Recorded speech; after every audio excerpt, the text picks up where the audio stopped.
జగన్మోహన్ రెడ్డి గారు 18 మంది ఉన్నారు ఆయన వచ్చేటప్పటికి ఆసుపత్రిలో. 18 మందికి ఆయన దుష్ట చతుష్టయంలో ఒక చతుష్టయం ఉంది. ఆయన దుష్ట చతుష్టయ యాత్ర సాగించాడు నిన్న. ఆ నలుగురే తిరుమల తిరుపతి దేవస్థానాన్ని భ్రష్టు పట్టించింది జగన్మోహన్ రెడ్డి తోటి ఇంక ముగ్గురు కలిపి నలుగురు. ఆ నలుగురే నిన్న జగన్మోహన్ రెడ్డి కొద్ది నిమిషాల్లో లోపలికి వస్తున్నాడు అన్నప్పుడు ఒక వ్యక్తి పోయి 18 మందికి 18 కవర్లు ఇచ్చాడు. జగన్మోహన్ రెడ్డి వస్తున్నాడు, మీకు అంతా పరామర్శిస్తున్నాడు, మీరందరూ చెప్పండి, తెలుగుదేశం మీద చెప్పండి, చంద్రబాబు నాయుడు మీద మీరందరూ కూడా మీ బాధను చెప్పండి అని చెప్పి కవర్లు ఇచ్చినటువంటి వ్యక్తులు. మీకు సిగ్గనిపించడం లే? 5 సంవత్సరాలు ఈ రాష్ట్రంలో మీరు పరిపాలన చేశారే. ఒక సంఘటన జరిగితే పేషెంట్లు ఒక పక్క బాధల్లో ఉంటే పరామర్శకు పోయి మా నాయకుడు వస్తున్నాడు, ప్రభుత్వం పైన ముఖ్యమంత్రి పైన మీరు అసత్యాలు ఆరోపణలు చేయండి అని చెప్పి కవర్లు ఇచ్చొస్తారా? మీ దుష్ట చతుష్టయంలో ఒక సభ్యుడు, మీకు సిగ్గనిపించడం లేదా? ఇంకా నువ్వు ఆ దుష్ట చతుష్టయాన్ని పెట్టుకుని ఊరేగుతున్నావా?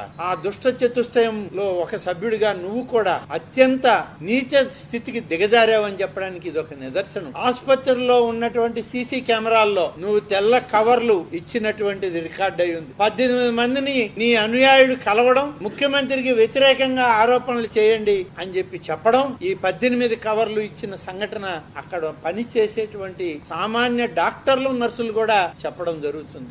ఏమి జీవితాలయ్యా మీ! ఈ మానవ సమాజంలో ఉండదగ్గ వాళ్ళ మీరు? మృగాల మధ్య పెరగాల్సినటువంటి మీరు ఇవాళ ఈ రాష్ట్ర ప్రజల కర్మగాలి దుష్ట చతుష్టయంగా ఈ సమాజంలో తిరుగుతున్నారు. ఇంత దారుణమా మీ పని? ఒక పక్కన చనిపోయిన శవాలు, ఒక పక్కన అవయవాలు కోల్పోయి ఆరోగ్యాన్ని కోల్పోయి ఆసుపత్రిలో చికిత్స పొందుతున్న వాళ్ళు, మీరు వాళ్ళ మధ్యలో పేలాలు ఏరుకుంటున్నారు. దీన్నే కదా సమాజం అనేది, శవాల మీద పేలాలు ఏరుకోవడం అని. అలా పేలాలు ఏరుకోవడానికి తయారయ్యారు మీరు. ఇంకేం ఏరుకుంటారు? 5 సంవత్సరాలు ఏరుకొని ప్రజలకు ఒక ఆలోచన వచ్చి మీరు ఈ రాష్ట్రంలో ఈ సమాజంలో తగరు అని చెప్పి మిమ్మల్ని సమాజానికి దూరంగా ఉండమని చెప్పి రాష్ట్ర ప్రజలు మీకు బుద్ధి